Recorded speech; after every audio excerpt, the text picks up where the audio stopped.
అందరికీ నమస్కారం. ఇప్పటికే శ్రావణ మాసం ప్రారంభమైపోయింది. శ్రావణ మాసంలో వచ్చే ప్రతి శుక్రవారానికి చాలా విశిష్టత ఉంటుంది. అంటే శుక్రవారం లక్ష్మీదేవికి పూజ చేసుకుంటాం. ఈ శ్రావణ మాసంలో లక్ష్మీదేవి వైకుంఠాన్ని వదిలి భూలోకానికి వచ్చి తన భక్తులు చేసే పూజల్ని వీక్షిస్తూ, నైవేద్యాలను ఆరగిస్తూ ఎంతో సంతోషపడిపోయి తన భక్తులపై కోరిన వరాలని కురిపిస్తుంది.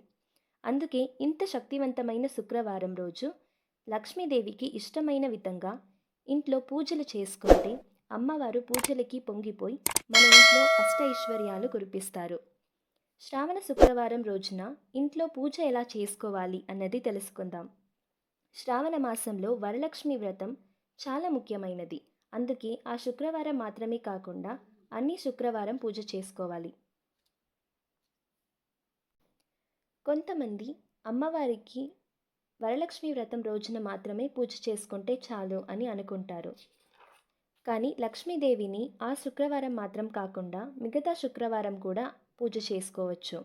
కొంతమంది రెండవ శుక్రవారం అంటే పౌర్ణమికి ముందు వచ్చే శుక్రవారం నాడు వ్రతం చేసుకోవడం కుదరకపోతే మొదటి శుక్రవారం లేదా పౌర్ణమికి తరువాత ఉండే శుక్రవారం లేదా శ్రావణ మాసంలో వచ్చే చివరి శుక్రవారం వరలక్ష్మి వ్రతం చేసుకోవచ్చు. అలాగే శ్రావణ శుక్రవారం ఎలా పూజ చేసుకోవాలి అని తెలుసుకుందాం. శ్రావణ మాసంలో వచ్చే ప్రతి శుక్రవారం లక్ష్మీదేవి అమ్మవారికి చాలా ప్రత్యేకమైన రోజులు. కాబట్టి ప్రతి శుక్రవారం కూడా అమ్మవారికి పూజ చేసుకుంటే చాలా మంచిది. అమ్మవారి ఫోటో కానీ విగ్రహం కానీ పెట్టి పూజ చేసుకోవచ్చు, లేదా కలశం ఉంచి పూజించుకోవచ్చు. శ్రావణ మాసంలో వచ్చే శుక్రవారాలలో తెల్లవారిని లేచి పూజ చేసుకోవచ్చు. బ్రహ్మ ముహూర్తంలో పూజ చేసినట్లయితే ఇంకా మంచిది అంటారు. ఎందుకంటే బ్రహ్మ ముహూర్తంలో చేసుకునే పూజ ఎంత విశిష్టమైనది అని అందరికీ తెలుసు. బ్రహ్మ ముహూర్తంలో చేసే పూజ చాలా శక్తివంతమైనది. మన ఇంట్లో చేసే పూజలు బ్రహ్మ ముహూర్తంలో చేస్తే చాలా మంచిది అంటారు. అలాగే బ్రహ్మ ముహూర్తంలో పూజ చేయడం వలన మన ఇంట్లో ఉన్న దుష్ట శక్తులను తరిమేసి మంచిదిని చేకూర్చవచ్చు. మన ఇంట్లో అష్ట ఐశ్వర్యాలు నెలపొందడానికి సాక్షాత్తు అమ్మవారి బ్రహ్మ ముహూర్తంలో మన ఇంట్లో ప్రవేశించడానికి మంచి సమయం కూడా. అందుకే శ్రావణ మాసంలో వచ్చే ప్రతి శుక్రవారం తెల్లవారిని లేచి నిష్టగా పూజ చేసుకోవచ్చు. ఇందువలన చాలా ఫలితాలను మనం పొందవచ్చు. అమ్మవారిని పూజించడం కోసం అమ్మవారి ఫోటో కానీ లక్ష్మి మరియు నారాయణుడే ఉన్న ఫోటో కానీ పెట్టుకుంటే చాలా మంచిది.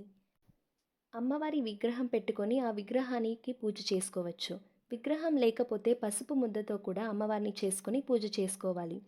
ముఖ్యంగా ఈ శ్రావణ మాసంలో అమ్మవారికి వెండి దీపంలో దీపం పెడితే చాలా మంచిది. అలాగే దీపంలో ఆవనేయతో దీపారాధన చేస్తే చాలా శ్రేష్టం. దీపారాధన కుదరని పక్షాన పూజ ఎలా చేసుకోవాలో చూద్దాం.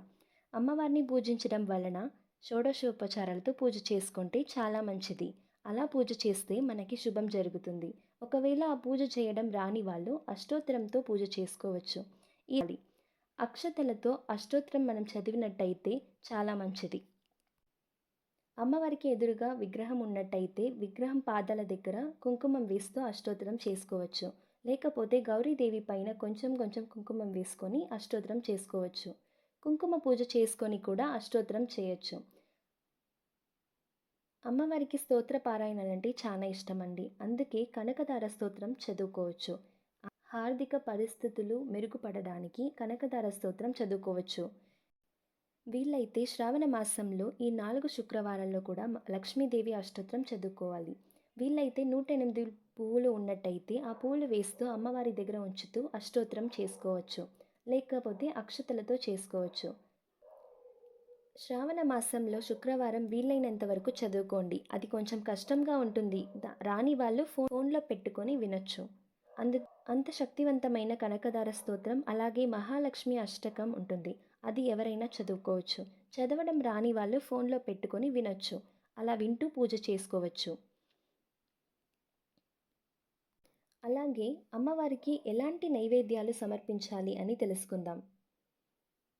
శ్రావణ మాసంలో ఈ 4 శుక్రవారం ఏదో ఒక వండిన నైవేద్యం అమ్మవారికి పెట్టవచ్చు.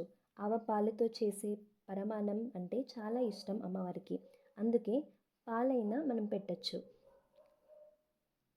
లేదంటే పులిహోర కానీ మనం పెట్టుకోవచ్చు. ఇలా చేస్తే ఇంట్లో ఉన్న నెగటివ్ ఎనర్జీ అంతా బయటికి వెళ్ళిపోతుంది. అందువలన ఇంట్లో సంతోషం పెరుగుతుంది.